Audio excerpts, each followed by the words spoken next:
un gusto y un placer estar por esta oportunidad de poder dar a conocer o ampliar un poco los conceptos que probablemente ya los tienen acerca de la diálisis peritoneal. Diálisis peritoneal, un tema que a pesar de los años que tiene ya en nuestro país, pero todavía no es lo suficientemente conocido. Entonces, vamos a ver si en esta hora que tenemos será suficiente como para poderles hablar acerca de lo que sería la parte más importante de este tópico. Y el tema es justamente hablar de la membrana peritoneal. La membrana peritoneal que equivale al dializador en hemodiálisis, ¿no? Vamos a ver que o esta membrana, que es la que vamos a utilizar en la terapia peritoneal, es bastante compleja. En realidad es todo un capítulo que abarca solo el tema de la membrana peritoneal para conocerla realmente a fondo. Esta vez vamos a procurar llegar a todos ustedes de tal forma que quede lo suficientemente claro como para poder tener una idea, un concepto más amplio sobre en realidad cuál es la función de esta membrana en la terapia peritoneal. Si la terapia peritoneal se instala, pues tenemos que pensar que lo más importante es conocer de ella su estructura anátomo-funcional, cómo va a funcionar en la terapia peritoneal. Y para eso hay que conocer la anatomía, hay que conocer la estructura, de qué tejidos consta y cómo va a realizarse realmente la diálisis en este medio. Sin embargo, es esto importante también que conozcamos adicionalmente, solo que creo que no va a ser tema de hoy, las características mejor dicho, sí va a ser tema de hoy, las características de un catéter, del catéter peritoneal. ¿Esto por qué? Porque se considera, si no tenemos membrana y no tenemos catéter, va a ser difícil que llevemos a cabo la terapia. Entonces, es ello lo que vamos a ir desarrollando poco a poco. Bien, hablando de la anatomía de la membrana peritoneal, este concepto creo que lo tenemos todos.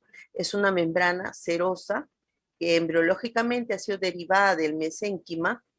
Está formada por un tejido laxo, conectivo, que cubre todas las zonas interiores y órganos interiores abdominales sobre todo, ¿no? El área es similar al área superficie corporal del individuo, entre 1 y 2 metros cuadrados. En cuanto a la anatomía en sí, este está conformado por un tejido, como ya lo hemos visto, un tejido laxo, pero que sus células son especializadas, digamos, en liberar una sustancia cerosa que va a servir para poder lubricar, si así se quiere, toda la zona de este tejido, ¿a fin de qué? A fin de que los órganos que están en contacto con ella no se friccionen entre sí, para que no se sienta ninguna molestia cuando nosotros nos movilizamos de un lado a otro, de un costado a otro, nos agachamos, en fin, siempre hay movimiento en la parte interna abdominal. Pues esta membrana se va a encargar de que no se sienta absolutamente nada, porque va a exudar un líquido, es un líquido lubricante que contiene proteínas en su composición, aproximadamente menos de 3 gramos por decilitro. Es estéril, obviamente, porque toda esta cavidad es estéril. En la producción que genera es más o menos como 50 a 80 centímetros de este líquido, el cual siempre va a estar fluctuando dentro de la cavidad y cuyas características es que se conforma de 1016 de densidad, tiene proteínas, que es la albúmina, células que son elementos que van a intervenir en la protección o el sistema inmunológico que tiene todo este sector, todo este tejido. son aproximadamente 3.000 células por mililitro o por milímetro cúbico, y que más o menos el 50% de ellas son macrófagos. Ya estas están listas para actuar frente a cualquier invasión bacteriana en la zona. Algunos linfocitos y eosinófilos que también van a conformar parte de este líquido. Esta membrana tapiza toda la cavidad abdominal, pero al hacerlo va a formar pliegues. Va a formar pliegues que son importantes dentro de su conformación o de su función. Esos pliegues se llaman en unos casos mesos, en otros epíplones y en otros son los ligamentos. Ligamentos que van a servir para sostener los órganos. Imagínense si no hubieran estos ligamentos, nuestros órganos internos prácticamente caerían por la gravedad, ¿no? Entonces, estos ligamentos vienen a ser parte de esta membrana peritoneal. Entonces, los pliegues van a estar compuestos por dos hojas de peritoneo que están separadas entre sí por una lámina que es de un tejido fibroadiposo, ¿no? Esa es por la misma característica que tiene, que va a servir para que al estar en contacto no se sienta como una sensación áspera, ¿no? Entonces, esa calidad de fibroadiposo va a ser parte de esta membrana y a su vez va a contener algunos pedículos vasculonerviosos y linfáticos, que en algunas imágenes, en algunos gráficos, se puede ver claramente. Entonces, ¿qué cosa es un meso? Un meso es la parte de este tejido que une a la pared un segmento del tubo digestivo. El epíplon u aumento, existen aumento mayor, el aumento menor, ¿no? Son mesos que se extienden desde el estómago hacia los órganos adyacentes. Y el ligamento son reflexiones peritoneales que unen a la pared de los órganos infraabdominales y pélvicos o dos órganos infraabdominales entre sí. Se unen para que estén contenidos en esa zona. El área peritoneal que se supone va a permanecer activa durante el tratamiento peritoneal es más o menos 55 centímetros o 0.55 metros cuadrados. De todo el metro a 2 metros que tiene en su totalidad, ¿no? Solamente esta parte es la que va a servir para funcionar como durante la diálisis. Dentro de la anatomía también es importante que reconozcamos esta zona en este gráfico. Si se levanta un poco el pliegue o el lóbulo del hígado, encontramos otra parte, que es la llamada hiato de Winslow. Esto es importante. ¿Por qué? Porque va a significar un espacio que va a generar, que es cuando ya veamos o cuando hacemos la diálisis peritoneal, podemos entender por qué en algunos casos el líquido total que ingresa no sale, no se devuelve en su totalidad, ¿sí? De eso hablaremos un poquito más adelante. Este hiato es también conocido como un foramen omental o foramen epiploico. Es un orificio entre el epiplon mayor y el epiplon menor, ¿no? Está en este sector, a través del cual se puede tener acceso a una bolsa omental que se encuentra en la parte posterior y es denominada por los anatomistas como una transcavidad de los epíplones. O sea, en este sector, por este sector o este agujerito, va a ingresar. Es otra cavidad que se va a encontrar, un espacio.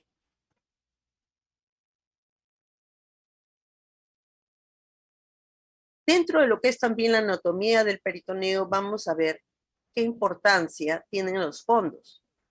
Fondo de saco de Douglas o el fondo del saco recto vesical. El saco de Douglas es una bolsa profunda formada por un repliegue del peritoneo. entre la cara posterior del útero y el fondo de saco posterior de la vagina. Por supuesto que esto es en el caso de la mujer. Constituye el punto más declive de la cavidad abdominal en la mujer. Y en el saco recto vesical, que es el que va a figurar o el que vamos a encontrar en el varón, es un espacio que equivalente donde el peritoneo da la vuelta y forma la parte más baja del abdomen.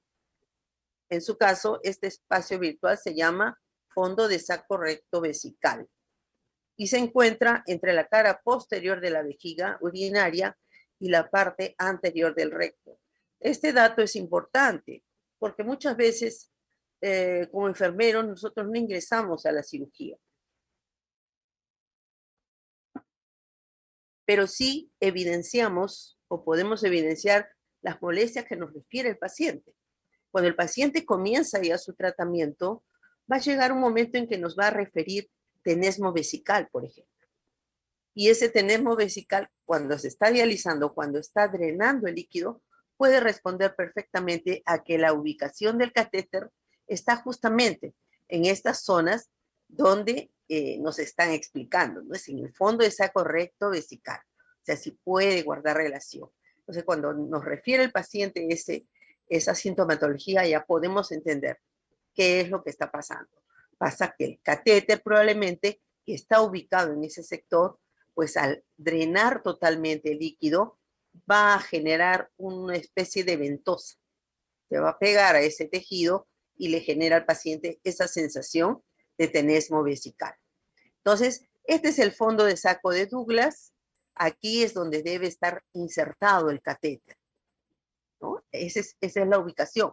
Ya los operadores, que puede ser el cirujano, puede ser el nefrólogo, saben que debe estar ubicado en ese sector porque es allí donde va a funcionar mejor.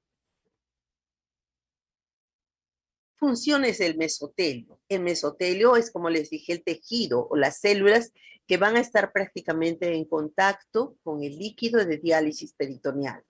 Cuando ya empiece a funcionar, el paciente ya se encuentre con el catéter colocado, vamos a poder colocar un líquido.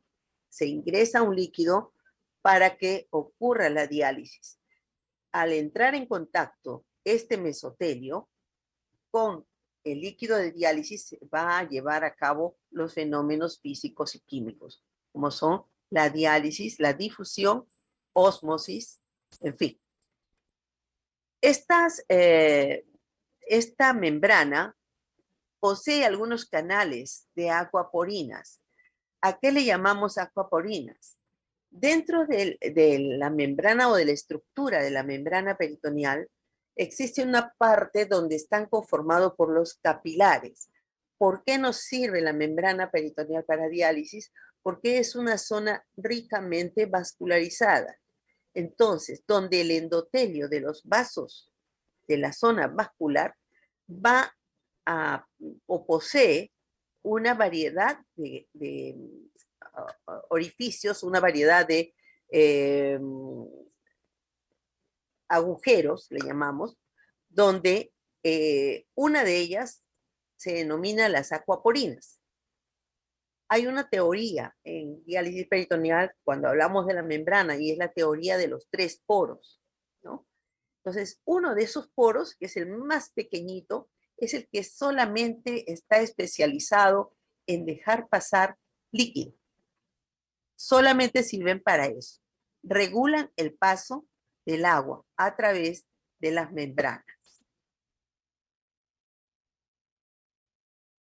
Al exponerse a concentraciones mayores de glucosa, porque es otro dato, que estos líquidos contienen glucosa y la glucosa se utiliza ¿para qué? Porque va a ejercer una presión osmótica, que va a ayudar a desalojar el exceso de líquido del intravascular hacia la zona peritoneal, que es lo que deseamos para que nuestros pacientes, sobre todo los anúricos, no tengan el problema luego del sobrepeso o de la sobrecarga hídrica. Esta glucosa va a producir citoquinas proinflamatorias. Esto es inevitable porque es una reacción química que se lleva a cabo cuando entran en contacto con la membrana peritoneal.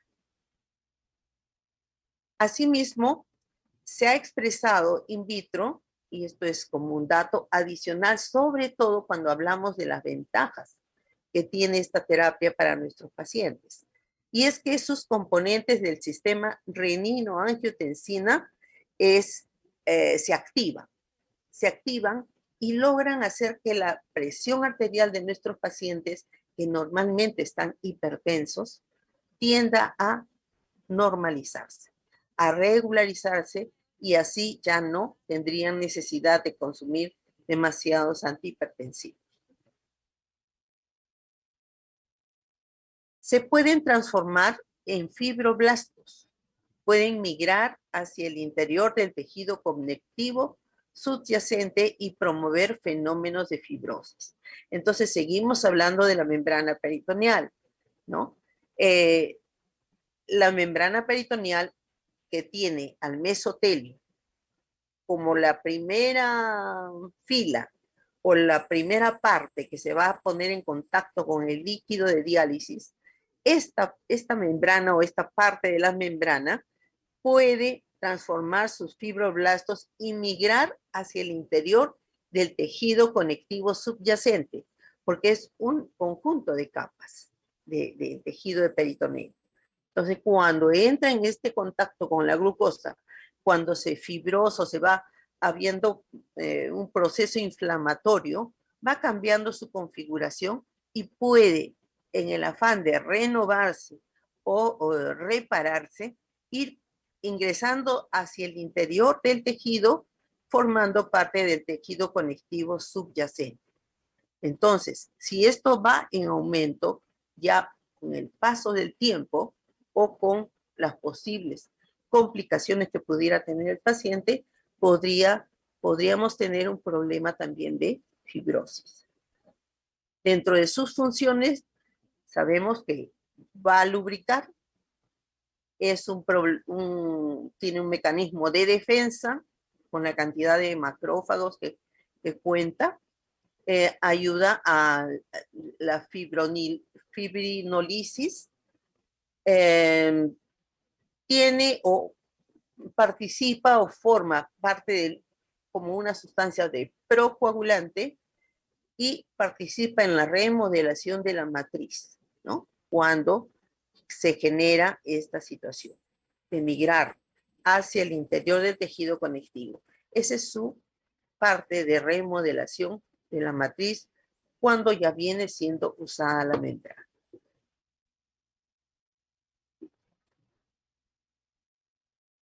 Las cavidades peritoneales.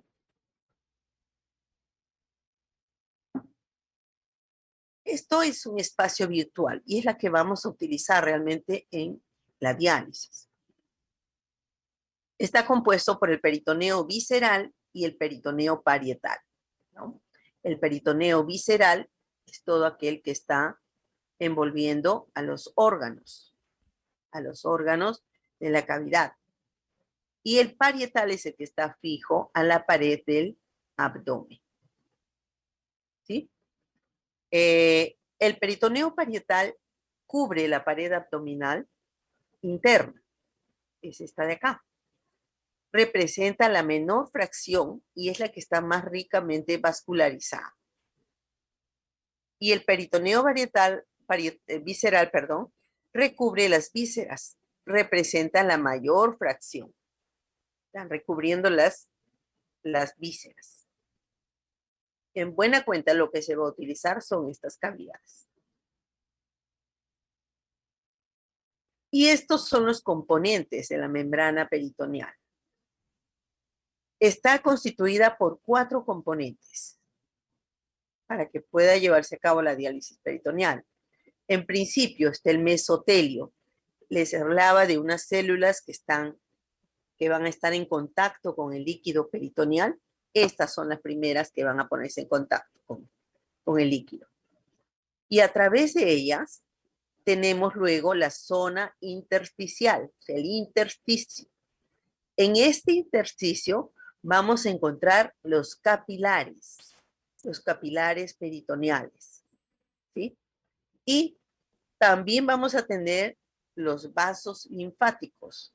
Vasos linfáticos que se van a encontrar básicamente a la altura de la membrana de la zona diafragmática.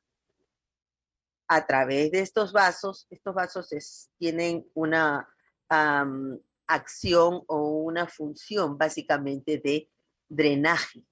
Drenaje nos van a ayudar a drenar el exceso de líquido que pudiera producirse y que pudiera sobrepasar, digamos, la capacidad de esta cavidad, ¿no? Tenemos esos vasos linfáticos que son los que van a actuar en ese momento. A través de los vasos capilares vamos a llevar a cabo la diálisis, ¿no? En la matriz intersticial, que es esta zona, vamos a encontrar mucopolisacáridos, procolágenos y fibroblastos. Todo eso va a envolver este tramo. Digamos que este es un pedazo de membrana, un corte, y que estas zonas que están aquí es el mesotelio. Mesotelio, que son células especializadas, células que están a manera de empedrado y que cuentan con unas fibras, microvellosidades, que son las que van a actuar durante el pase y la transferencia de solutos. Ingresa líquido por acá hacia los vasos y de los vasos salen los solutos y el exceso de líquido. ¿Ya? Ese es el mecanismo por el cual se va a llevar a cabo la diálisis peritoneal. Entonces, el mesotelio es una capa de células de aspecto cuboide apoyada sobre una membrana basal submesotelial, cuya función es conservar el equilibrio, la homeostasis peritoneal, producción de líquidos lubricantes, transporte de solutos, fluidos, reparación tisular, todo eso se va a llevar a cabo en esta zona.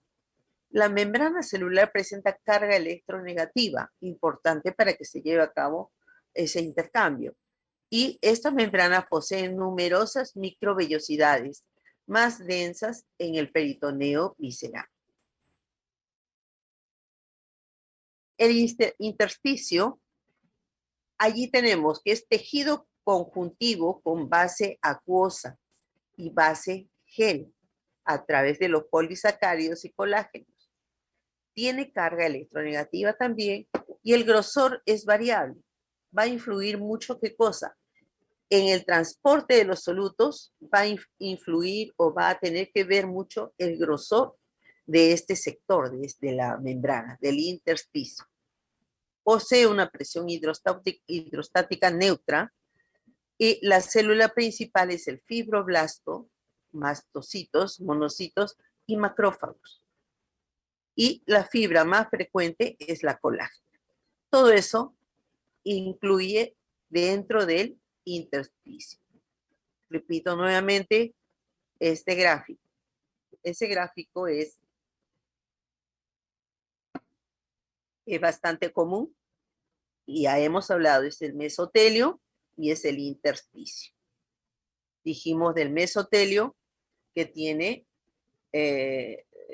una función que es conservar la homeostasis peritoneal, o sea, mantener las soluciones que debe haber allí. Presenta una carga electronegativa, son células de aspecto cuboide y la membrana celular posee numerosas microvellosidades. Esa es la cara que va a dar al líquido, que va a entrar en contacto con el líquido de diálisis. Luego viene el intersticio, que también lo acabamos de ver, que es un tejido más formado a base de un gel, a base también acuosa, y tiene carga electronegativa y depende de muchos factores el grosor que vamos a encontrar en este intersticio, ¿sí? Y el cual va a influir en el transporte de los solutos. Es una célula, su célula principal es el fibroblasto y tiene como fibra frecuente la colágena. El sistema vascular sanguíneo son células endoteliales las que revisten al vaso. Su membrana basal endotelial, principal barrera para el paso de los solutos de la sangre hacia la cavidad peritoneal y viceversa, que va a haber un intercambio de solutos. El peritoneo parietal y hepático son los más importantes para el intercambio de agua y de solutos. Pero también hay un sistema vascular linfático. Este sistema está más bien o se ocupa más bien del drenaje de los fluidos desde el intersticio hacia la cavidad peritoneal. Mantiene pequeños volúmenes de líquido peritoneal y su función es evitar el colapso del capilar en situaciones de presión intersticial elevada. El flujo linfático se eleva con la presión hidrostática abdominal. Cuando el paciente se dializa, ingresa un líquido a su cavidad. Esto es aproximadamente entre 1,500 y 2 litros. Entonces, este volumen va a empezar a funcionar a través de los mecanismos físico-químicos y luego ya no vamos a tener solo 2 litros, sino vamos a tener más de 2 litros. 2 litros 100, 2 litros 200, 2 litros 300 y va a depender mucho de la concentración de líquido en cuanto a glucosa para obtener más o menor exceso de volumen. Entonces, si la capacidad del individuo es mayor a esos 2 litros o 2 litros 300, perfecto, no hay ningún problema. Pero si es menor, este es el mecanismo que se activa para que pueda drenar y evitar también presiones. Por eso dice que el flujo linfático se va a elevar con la presión hidrostática abdominal. Entonces, cuando aumenta la presión intraabdominal, esto va a empezar a activarse. Esta es la superficie de la membrana peritoneal. Si ustedes pueden observar un poco, se ven como pequeñas elevaciones, pero también son microvellosidades, ¿no? Tiene más o menos como un aspecto de una esponjita, ¿no? Y se pueden observar las demarcaciones que hay entre una parte y otra de las células. Esta es la misma membrana, pero vista al microscopio electrónico. Tenemos el mesotelio, que está en este sector. Se supone que la cavidad peritoneal está aquí, el vacío, y sus vellosidades, sus microvellosidades. La zona intersticial o la zona la membrana intersticial, el intersticio, son arteriolas que cursan por acá, células mesoteliales y fibroblastos, ¿no? Entonces, dándole como un corte a la membrana peritoneal, encontramos esta estructura.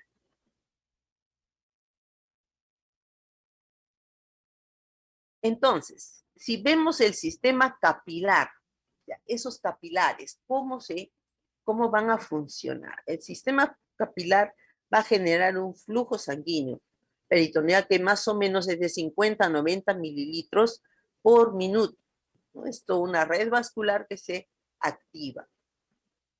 Cada vasito, cada capilar, tiene más o menos esta estructura, ¿no? Esta es la luz del capilar, aquí está la sangre, pero tenemos una estructura que es el endotelio, células endoteliales que van a revestir este vaso.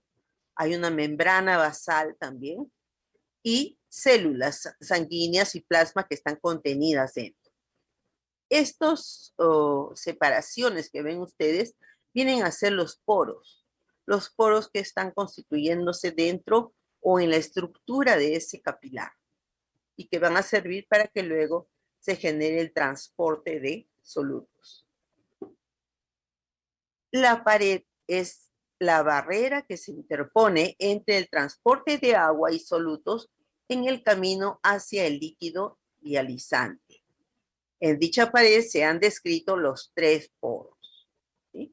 Que los vamos a ver más adelante. Pero más o menos este es la estructura con la que podemos encontrar en los libros también, ¿no? De un capilar.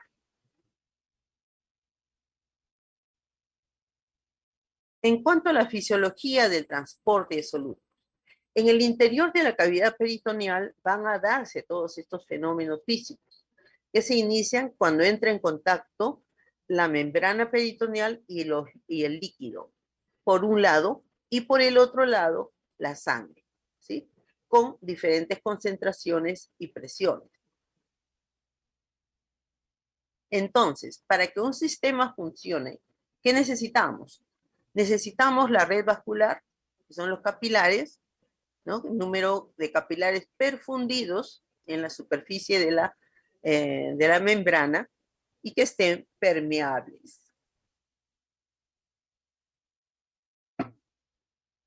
Por el otro lado, necesitamos el líquido de diálisis, que va a ir en volumen variable, como les dije, entre 2 o 1,5 a 2 litros o 2,5, ¿no? Dependiendo de del área superficie corporal de cada paciente.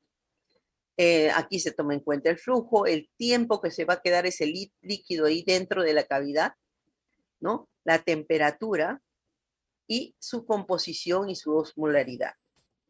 Dentro de las soluciones que utilizamos para la diálisis peritoneal, tenemos de 3 concentraciones. Están al 1,5%, 2,5% y 4,25%. Esto se refiere a la concentración de glucosa, al margen de los otros elementos que contiene. Entonces, la glucosa se consigue o se constituye en un agente osmótico que va a servir para facilitar la permeabilidad o el transporte de los solutos. Entonces, por un lado el dializado y por otro lado los capilares o el compartimento vascular. Y en medio tenemos a la membrana a través del mesotelio, ¿no?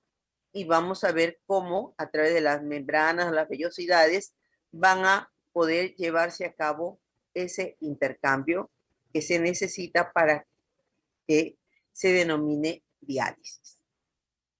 En este gráfico vamos a ver que al haber 3 tipos de membranas, poros, ¿no? En el endotelio, en el tejido endotelial del vaso, del capilar, esto nos va a facilitar para poder transferir o transportar de un espacio a otro las moléculas que queremos realmente eliminar, como son los solutos, urea, glucosa, creatinina, agua libre, sodio y proteínas. Algunas proteínas, como la albúmina, van a ser capaces de pasar por aquí. Si ustedes se dan cuenta, tienen diferentes dimensiones. Esta es más pequeñita, esta es más o menos mediana y esta es mucho más grande. Entonces, por aquí tranquilamente pasa las proteínas o cualquier otra célula que tenga más o menos ese tamaño. Entonces, los poros grandes tienen más o menos o permiten pasar 200 moléculas de 250 Armstrongs, ¿no? Y además de eso, agua, solutos pequeños y medianos. Los poros medianos, o poros pequeños que le llaman, son de más o menos 40 a 50 Armstrong. El 99% transporta solutos. O sea, por aquí es donde más pasa la glucosa, la creatinina, la urea. Y el otro 50% más o menos es transporte de agua. Pero los más especializados en transferir agua son las acuaporinas, que aquí se grafica solamente como puntitos. ¿Ustedes observan? Son puntitos. Ni siquiera podemos pensar en que sean poros grandes. Apenas tienen 2,5 Armstrong. Entonces, deja pasar solamente agua. Ninguna de las moléculas, ni pequeñitas, van a poder hacerlo por aquí. Entonces, los únicos poros que permiten el paso de moléculas van a ser los poros pequeños y los poros grandes. Diferenciando de que por los poros grandes sí se va a perder albúmina mayormente, pero también pueden pasar algunas otras moléculas que son dañinas para el ser humano. Entonces permite. Y esto particularmente es la diferencia entre el dializador, si así se le quiere llamar, dializador o filtro vivo, que es la membrana peritoneal, y el dializador de hemodiálisis, ¿no? Que generalmente hemodiálisis tiene poros uniformes. No hay variedad como en el caso de la diálisis peritoneal. Entonces, en este gráfico podemos entender qué áreas más o menos van a abarcar cada uno de estos poros y cómo así se van a mover o movilizar estos elementos a través de ellos. Entonces tenemos, por un lado tenemos primero estos cuadraditos que están viendo acá rosados, ¿no? Este cuadradito pequeño es más que nada para comparar. Está relativo a los poros grandes, a los que dejan pasar la albúmina, en fin. La cantidad de poros que existen van a conformar solamente este tramo, este cuadradito pequeño. El área que está relativizado o relacionado con los poros pequeños, que son los que van a movilizar más urea creatinina, que tiene este tamaño, este cuadrado. Y el área que está relacionada a las acuaporinas tiene este otro tamaño, ¿no? Entonces, ustedes se dan cuenta en toda la estructura del endotelio qué cantidad tenemos de poros pequeños y de poros grandes, o de acuaporinas. Acuaporinas están en todo. Si nosotros vemos aquí, este es como un corte de esta membrana, de este endotelio, y vemos estos puntitos. Y cada puntito me forma como un canal. Esas son las acuaporinas. ¿Ya? Y los poros pequeños están en estas estructuras. Están conformándose en esas estructuras. Igualmente, el poro grande, pero los poros grandes son escasos, muy escasos, entonces no es en la magnitud que uno quisiera como para que nos ayude a eliminar otro tipo de desechos corporales que podrían bien ayudarnos a disminuir, digamos así, algunas reacciones en nuestros pacientes renales, ¿no? Entonces, pero sí vamos a filtrar muy bien el exceso de líquido y la urea y la creatina. Este modelo explica el transporte peritoneal y se basa en la diferencia más importante que les decía entre la membrana peritoneal y la membrana de hemodiálisis.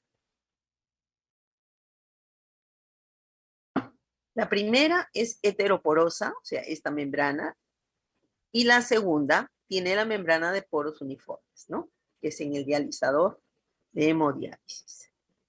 En cuanto a los mecanismos de transporte de solutos, hemos visto que a través de esos poros, por ejemplo, no pasa la sangre, porque son moléculas mucho más grandes y pesadas, ¿no? Sin embargo, en algunos casos la albúmina sí va a pasar. Sí va a pasar a través de esos poros más grandes.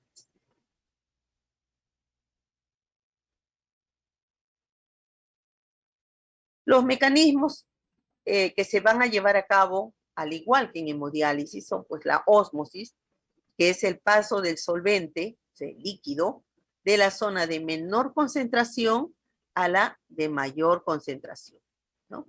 A la de mayor concentración de una sustancia.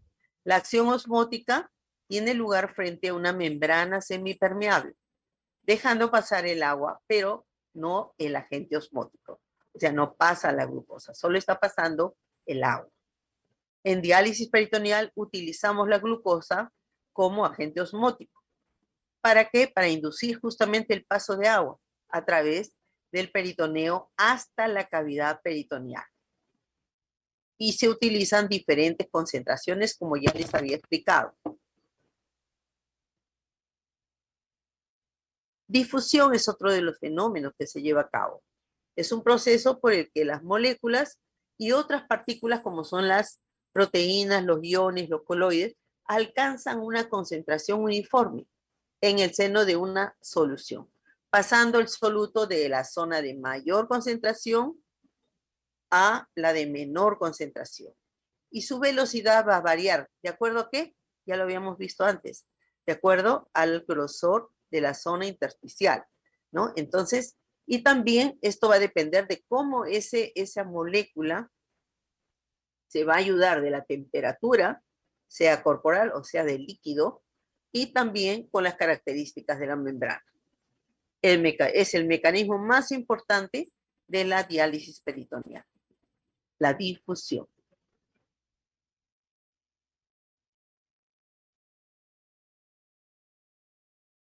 La ultrafiltración también se va a llevar a cabo y para eso están favorecidas por sustancias que van a ejercer presiones y va a depender de factores como el gradiente osmótico, o sea, la glucosa, el perfil de desaparición de la glucosa, la superficie peritoneal útil. Ya habíamos dicho que era más o menos 55 o 0.55 metros cuadrados. Juego de presiones hidrostáticas y oncóticas y las características propias de la membrana, ¿no? Entonces tenemos el plasma con su osmolaridad, la solución dialítica, y tenemos la presión osmótica que está dado por las proteínas plasmáticas, la presión negativa que se da a través del sistema linfático, que es el que va a intervenir, como les dije, cuando ya había exceso de volumen, y la presión hidrostática, que va a depender mucho de la posición en la que se lleve a cabo la diálisis. Supina, sentado, en fin, ya va a depender de ello para que se pueda generar una ultrafiltración también adecuada. Los mecanismos de transporte de los solutos en el interior de la cavidad peritoneal se llevan a cabo, pues todos estos mecanismos. Acá en este gráfico lo vamos a entender para redondear la explicación que se ha hecho, ¿no? Primero, la difusión.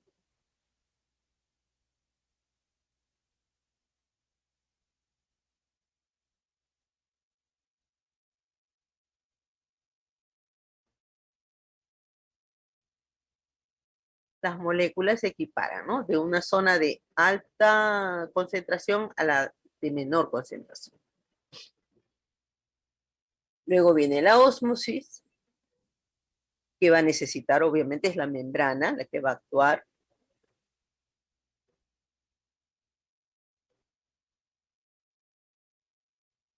En el caso de nuestra membrana peritoneal, esos poros son de diferentes tamaños y van a pasar inclusive el agua, ¿no? Ejerciéndose una presión osmótica. ¿Quién la hace? La glucosa. Y con todo ello es que se lleva a cabo la diálisis.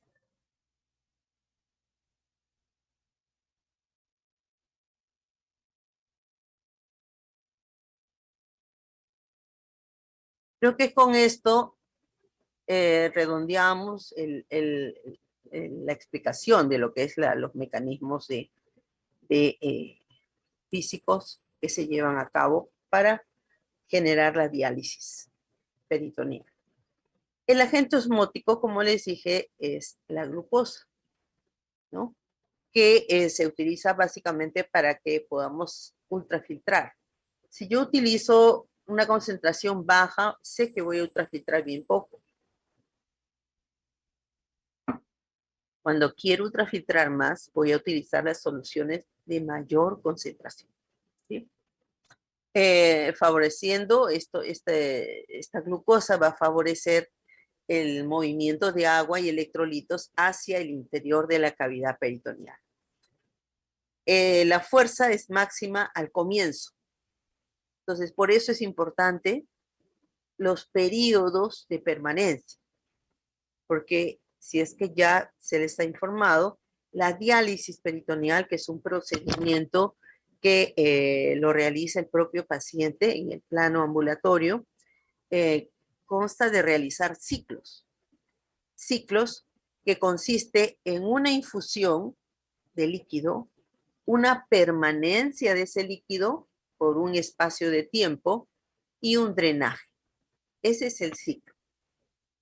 El procedimiento en sí, aproximadamente, en el mejor de los casos, con la destreza que pudiera tener el paciente cuando lo hace manualmente, dura como 25 minutos en condiciones apropiadas, adecuadas, ¿no? Ahora, si lo hacen entre dos personas, pues es mucho más pequeño y solamente se circunscribe a lo que sería el ingreso de líquido, que aproximadamente debe durar entre 6 y 8 minutos, y el drenaje, que es hasta 20 minutos, ¿no? En eso consiste el tratamiento. Entonces, cuando nos hablan acá de que tiene que ver con los tiempos, se están refiriendo a los tiempos de permanencia. Las fuerzas es máxima al comienzo de la diálisis. Durante las 2 primeras horas es donde más va a remover, va a salir más urea, más creatinina, más líquido, porque llega a un punto cúspide la acción de la glucosa, ¿no? Que es la que está interviniendo como un elemento, un agente osmótico. Entonces, pero conforme se va pasando el tiempo, ya esto va disminuyendo. Por eso que allí es importante también la valoración de la membrana peritoneal del paciente, porque pudiera ser de que en el tiempo que viene utilizando las membranas el paciente, esta membrana ya se vaya perdiendo ya su capacidad dialítica y vamos a tener luego inconvenientes con la depuración.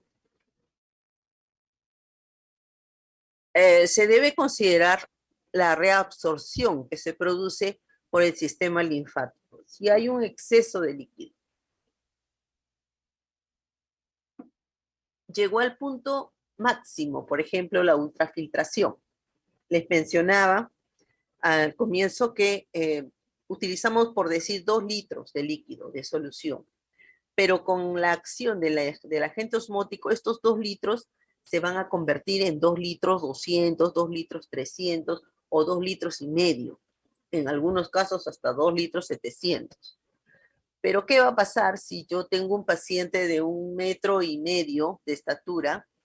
Entendemos que su capacidad peritoneal, su cavidad peritoneal, es posible que no llegue a almacenar tanto volumen. Entonces, ¿qué va a pasar? Va a pasar que va a generar presión intraabdominal y esta es la que va a activar el sistema de drenaje con los vasos linfáticos. Y ese exceso de líquido que ha salido, que ha sido capaz de filtrar la membrana, lo más probable es que se regrese, que haya una retrofiltración hacia el compartimento sanguíneo. ¿Por qué? Porque justamente es donde están accionando los vasos linfáticos. Importante por eso hacer una buena evaluación en el paciente y lograr que se le dé la terapia adecuada, la prescripción adecuada, que no necesariamente tiene que ser de 2 litros. Nosotros en diálisis peritoneal nos jactamos mucho de trabajar con tratamientos personalizados, porque cada paciente tiene una particularidad en cuanto a su esquema de tratamiento. Por ello es importante la valoración de la membrana peritoneal, y esta valoración es parte de los cuidados que utilizamos nosotros como un control y seguimiento en cada uno de los pacientes. Esta función de la membrana debe incluir una evaluación estandarizada, que la hacemos, normalmente la hacemos cada 6 meses. Cuando un paciente inicia por primera vez el tratamiento peritoneal, esperamos 1 mes de haber iniciado el tratamiento y tenemos que hacerle ya la evaluación de la membrana.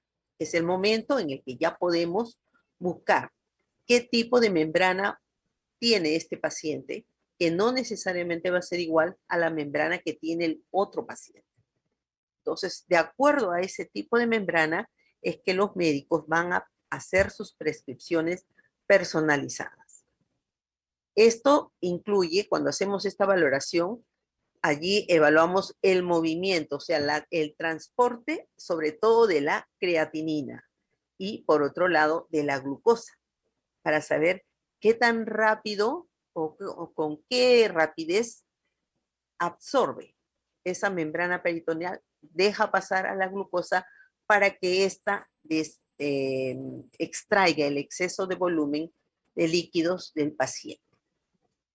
Y dependiendo del resultado, tendremos 4 clasificaciones. Una es la membrana de transporte rápido, que quiere decir que rápidamente moviliza la glucosa. Otra es la membrana de transporte promedio rápido. Otra es la membrana de transporte promedio lento. Y la última es la membrana de transporte lento. Transporte lento quiere decir que transporta lentamente, va a movilizar ese mecanismo de difusión, se va a llevar a cabo, pero lentamente, ¿no?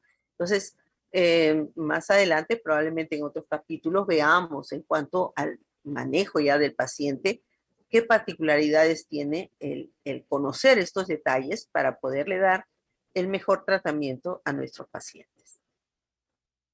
El tratamiento o esta evaluación también se hace siempre que el paciente haya presentado una complicación infecciosa, como es la peritonitis. ¿Por qué? Porque entendemos que en cada peritonitis va a dañarnos la membrana, sobre todo la zona que corresponde al intersticio, porque estas van a reaccionar frente a la invasión de una bacteria o de bacterias y van a irse remodelando. ¿Se acuerdan de la remodelación? Eso es lo que va a ir ocurriendo. Entonces puede llegar a fibrosarse. Parte de todo ese tejido que estábamos utilizando, que era válido, probablemente ya no nos sirva. ¿Por qué? Porque se afectó con el daño que generaron las bacterias.